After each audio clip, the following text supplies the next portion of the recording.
Okay, so this is a video of my match against Peter and Anderson, who was graded at 114 on Thursday, 25th of March. We played at Beckenham in the Tom Fuller League, which is graded average under 120. My current grade is 104. Peter and I have played 4 times and drawn 4 times. So this time I was hoping to really use my knowledge of his style to get the win, but we'll see how it goes. Okay, so I started with d4, and he played d5, Queen's Gambit position, declined. We've played this sort of position on one of our other games that turned out to be a draw. Castle, castle. Now this is the interesting move. He plays c5. I guess I thought this can't be a good theory move, playing c6 and c5 so soon. So I tried to take advantage of it by forcing an isolated pawn on him. cd, ed. My pawn takes, his knight takes back. I'm thinking, okay, well, I've got this isolated pawn. He's got an isolated pawn, and hopefully I can use this as a plan to put some pressure on that pawn. Put my rook on the open c file. Bring my knight, attacking his bishop. He gets rid of my bishop. Now he brings his bishop back to c8, which I was quite happy with. I thought he'd lost a tempo here and he'd trapped his rook in, so yeah, I didn't mind this move. I was happy with it. Putting more pressure on the d pawn eventually. Knight to e8. h3 stopping the g4 attacks from his bishop. I wasn't sure about that move. I didn't really see what it accomplished in the long term. Okay, this is where I think I went a bit wrong. I wanted to dance my knights around to get it to f4 to attack on d5, but really I think I wasted a lot of time with silly knight moves here. Didn't play it very well. I decided to bring it back to d4 because while looking at it now I'm not even sure why. c8, c to d2, and this gives him a chance to put his own knight on the e4 square, which he does. So I exchange off bishops, and now I'm so unhappy about this knight on the e4 square. I have to put my own knight on c3 in order to try and swap it off. But he puts his queen on g5. And the problem with queen on g5 is it's setting up some really aggressive mating threats. He's going to get my pawn on h3 and then mate me on g2. Absolute nightmare. So I attack his queen by taking his knight, and he takes back with a pawn. Now this is where it got slightly interesting. I did a little bit of thinking.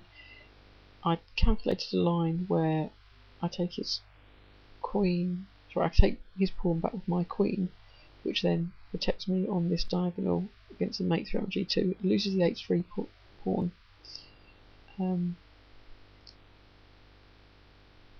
But with the rook on c8, I take that with my rook, and he can no longer take because of the pin. So it's an interesting position. Maybe I could win his a2 pawn, but I don't like all these nasty looking mating threats he's got going on. It's pretty unpleasant for me.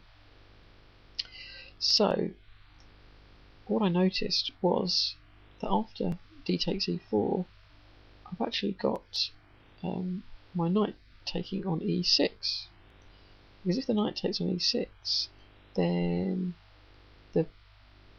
although the pawn can take on e3, I can win his queen straight away on g5 and actually I'm a piece up. So this is quite bad for him. He's forced to take back with the f6 pawn, again because of the pins and making background mate threats on his rook. So he's forced to take back with the f6 pawn, and I win his e4 pawn. His mating threat has disappeared, and now he's got this horrible isolated pawn. So I'm kind of happy with this position at the moment. Okay, his queen comes back to e7 to defend the pawn. I decide to start swapping pieces off because that's what one does when you've got a pawn up. So Now this is where my position kind of fell apart. Although I had this good position of being a pawn up and having his isolated pawn on e6, I just didn't know what to do to finish him off and actually make any more gains. And this is why I was kind of upset with this game. f4 I played to try some sort of pawn storm on the king side. Don't know if it was a good plan, not really. g6 to stop f5. And let's see what happens now. I thought I'd bring my king up and support the attack with the pawns. That was pretty stupid because his queen came to h4 check me and forces my king back to g2 to defend the h3 pawn. So that's pretty hopes to my king coming up. Wasn't very happy with that. Queen e7.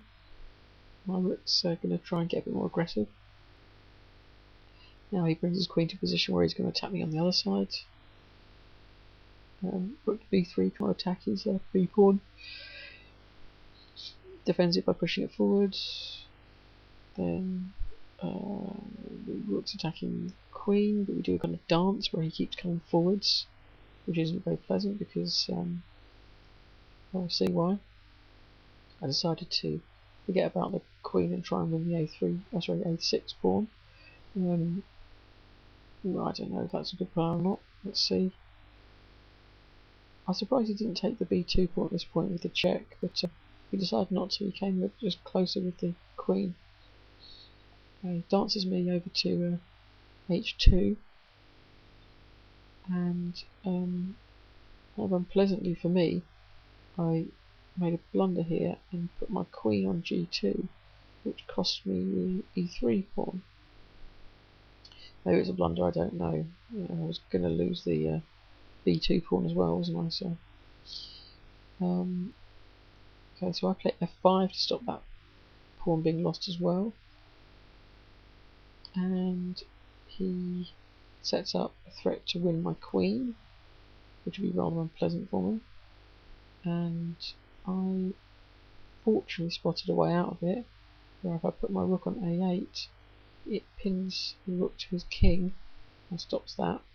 But now he saw a perpetual plan with the queen coming to f4, my king going to h1 or to g1, and his queen going down to c1